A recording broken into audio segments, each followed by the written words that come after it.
सहकार मंत्री जयप्रकाश मुंदडांचा शिवसेना शिंदे गटात प्रवेश झालेला आहे। एकनाथ शिंदेंच्या उपस्थितीत मुंबईत हा पक्षप्रवेश सोहळा पार पडलेला आहे। हिंगोली लोकसभेची उमेदवारी नाकारल्यानं मुंदडा नाराज होते। शिवसेना शिंदे गटाची हिंगोलीत ताकद मात्र आता वाढलेली आहे। तर हिंगोलीमध्ये उद्धव ठाकरे गटाला हा धक्का बसलेला आहे। तर हिंगोलीत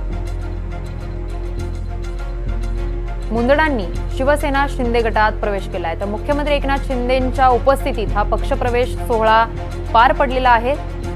तर हिंगोलीत मात्र आता शिवसेना शिंदे गटाची ताकद वाढल्याचं समजतंय।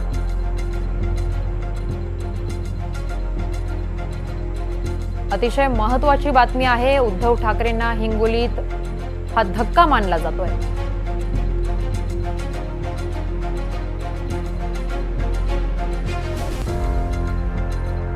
एकनाथ शिंदेंच्या उपस्थितीत हा मुंबईमध्ये पक्षप्रवेश सोहळा पार पडला।